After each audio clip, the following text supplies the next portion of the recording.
Salut à tous les amis, c'est Gliol, comment allez-vous? Moi ça va super bien. Aujourd'hui on se retrouve pour une nouvelle vidéo lecture chuchotée. Voilà, donc on va continuer à contresens. Voilà. Les vidéos lecture ne font pas beaucoup de vues. J'espère que voilà, il y aura plus de vues sur cette vidéo et les autres chapitres également. Parce que à contresens c'est un excellent roman. Je tiens à vous préciser que j'ai fini le tome 2, voilà. Je vous avais dit que je continuais à lire la trilogie tout en lisant le premier tome en vidéo. Et du coup j'ai fini le tome 2, voilà. Donc on est parti pour la 6ème partie, voilà. Donc cette fois-ci dans la peau de Nicolas Lester. Nicolas. Allez c'est parti. Merde. Qu'est-ce que t'as foutu dedans? Demandai-je au crétin que je tenais par le t-shirt. Cet imbécile me regardait complètement terrorisé. Réponds, j'étais hors de moi. Je maudissais Noah, je maudissais ce connard de Zach Rogers et de l'avoir amené à une fête comme celle-ci. Arrête, putain, dit-il les yeux écarquillés. Du buranja, avoua-t-il quand je l'écrasais contre le mur. Putain, c'était la drogue qu'utilisaient ces enfants salauds pour violer une nana. C'était incolore et indolore. Et c'est pourquoi il était si facile de la mettre dans une boisson qu'on s'en rend compte, sans qu'on s'en rende compte. Le seul fait de penser à ce qui aurait pu arriver me brouillait l'esprit. Je n'arrivais plus à me contrôler. Quelle sorte d'idiot était capable de faire ça à une fille? Quand j'en aurais fini avec ce mec, même sa mère ne le reconnaîtra plus. Ce soir, j'allais réduire mes poings en compote. Je le frappais tant de fois que j'en perdis le compte. Nicolas, arrête, criait une voix de mon dos. J'arrêtai mon poing avant de l'abattre de nouveau contre la face pleine de sang de ce fils de pute. Apporte encore cette merde à une de mes fêtes, et ce que je te fais aujourd'hui te semblera une caresse en comparaison de ce que je te ferai alors. Tu as compris? Il s'éloignait en titubant. Je me retournai et vis face à une Noah complètement terrorisée. En voyant son expression, je sentis quelque chose remuer en moi. Bon sang, j'avais beau ne pas la supporter et avoir une envie folle de l'étrangler. Personne ne méritait d'être drogué à son insu. Son visage paniqué démontrait que, ce soir, elle avait atteint la limite de ce qu'elle pouvait supporter. Je m'approchai d'elle en l'observant avec attention et en faisant de mon mieux pour me calmer. Lorsque je fus suffisamment près, elle recula de quelques pas et resta à me regarder bouche bée, tremblante. Putain, Noah, je ne vais pas te faire de mal, d'accord? Je me sentais comme un délinquant, alors qu'en réalité, je lui avais strictement rien fait. Quand je l'avais laissée au bord de la route, j'avais simplement supposé qu'elle appellerait sa mère et simplement supposé qu'elle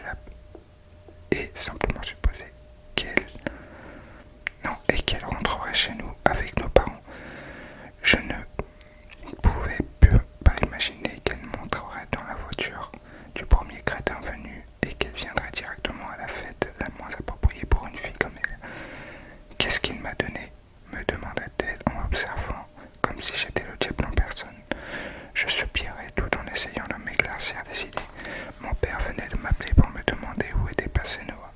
Sa mère s'inquiétait et j'avais donc répondu que Noah l'appellerait dès que possible, qu'elle m'avait accompagné chez Eric et qu'elle regardait un film avec la sœur de ce dernier. C'est un mensonge totalement improvisé, car il ne fallait à aucun prix que mon père apprenne ce qui s'était passé cette nuit, ni où Noah avait échoué.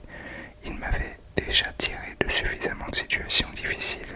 Je ne voulais pas qu'il sache que rien n'avait changé. Cela avait été assez difficile de lui dissimuler ma vie privée. Il était hors de question que quelqu'un comme Noah cache tout. En moins d'une journée, elle avait réussi à me mettre davantage hors de moi que n'importe quelle autre fille qui m'avait été donnée de rencontrer. Tu te sens bien? Dis-je en ignorant sa question. J'ai envie de te tuer, me répondit-elle. Je vis que ses paupières commençaient à être lourdes. Merde, il fallait qu'elle passe ce coup de fil à sa mère avant que la situation n'empire.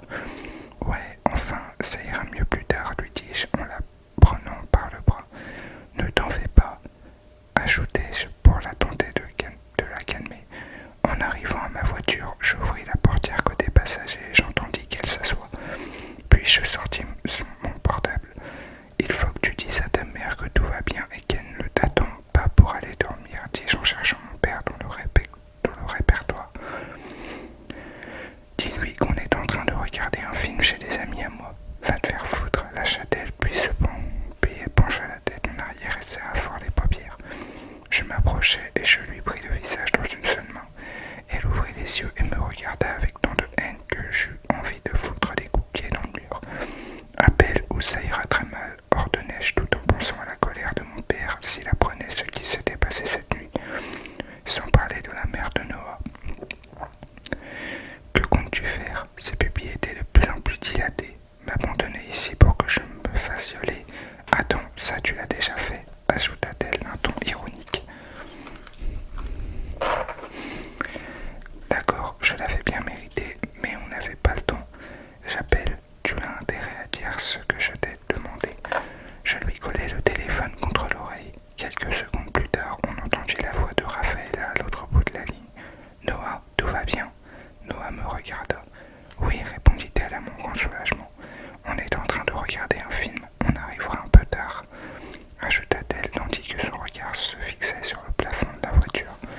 Je suis contente que tu y sois allée, ma chérie. Tu verras comme les amis de Nick sont sympas. Je détournai les yeux en entendant ces paroles. Sûrement, affirma Noah. À demain, ma chérie, je t'aime. Moi aussi, au revoir. Il lui prit le portable. Je lui pris le portable et le glissai dans ma poche. J'allais m'installer sur le siège conducteur. Il fallait attendre pour voir comment Noah tolérait la drogue. J'ai chaud, me dit-elle, les yeux fermés. En effet, je vis la sueur couler sur son front et son cou. Ça va passer, ne t'en fais pas, lui dis-je en espérant que ma voix ne me trahirait pas. Quels sont les effets de cette drogue? Me demanda-t-elle d'une voix batteuse. J'hésitai un instant avant de lui répondre. Des sueurs, on peut avoir chaud ou froid, de la somnolence. J'espérais qu'elle n'expérimentait pas que ces seuls effets. Si elle se mettait à vomir ou commençait à faire de la tachycardie, il faudrait que je l'emmène à l'hôpital et ça risquait de mal se terminer. Elle avait les joues rouges et ses cheveux collaient à son front. Je remarquai qu'elle portait un élastique au poignet. Je me penchai vers elle et le lui ôtai. Le minimum que je pouvais faire était de l'aider autant que possible. « Qu'est-ce que tu fais ?» me dit-elle, et j'entendis la peur dans sa voix. Je respirai à fond, essayant de ne pas me laisser submerger par les émotions. Je n'avais jamais rien fait de tel à une fille. Voir Noah terrorisé à l'idée que je lui fasse mal me faisait l'impression d'un coup de pied dans les parties. Cette gamine avait réussi à m'épuiser en quelques heures. Je veux juste aider. Puis je ramassai ses longs cheveux blonds aux mèches multicolores en une queue de cheval improvisée. Pour ça, il faudrait que tu disparaisses. Malgré moi, je la trouvais drôle. Cette fille avait plus de tripes que n'importe quelle autre. Elle ne savait pas à qui elle avait affaire. Elle ne se doutait pas de qui j'étais, ni de ce que j'étais capable de faire. Et en fin de compte, c'était très rafraîchissant. Son visage, lorsqu'elle m'avait donné un coup de poing, me revint à l'esprit. Cela avait été complètement inattendu et c'était le premier coup de poing que je recevais depuis bien longtemps. Je lui pris la main droite et j'observais ses articulations enflées. Il fallait qu'elle m'ait frappé de toutes ses forces pour que sa main se trouve dans cet état et, en un certain sens, elle me fit de la peine. Soudain, je m'imaginais moi-même en train d'apprendre à Noah à donner un coup de poing, comme il se doit. Je l'observais avec une certaine inquiétude. À présent que ses cheveux ne cachaient plus son visage, je pus remarquer certains traits que je n'avais pu apprécier auparavant. Elle avait un cou gracieux et des pompettes hautes parsemées de milliers de taches de rousseur. Pour une raison inexpliquée, cela me fit sourire. Ses cils étaient longs et créaient une zone d'ombre sur ses joues. Mais ce qui attira surtout mon attention fut le petit tatouage qu'elle avait juste sous l'oreille gauche en haut du cou. C'était un nœud de 8. Instinctivement, mon regard vint se fixer sur mon bras où je m'étais fait tatouer ce même nœud marin il y avait 3 ans et demi. C'était un nœud parfait, l'un des plus résistants. C'est pour cela que j'avais décidé de me faire tatouer. Cela signifiait que si on savait ramener sa barque avec une certaine dose de bon sens, le résultat pouvait être durable. Je ne comprenais pas comment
aussi plongé dans le noir.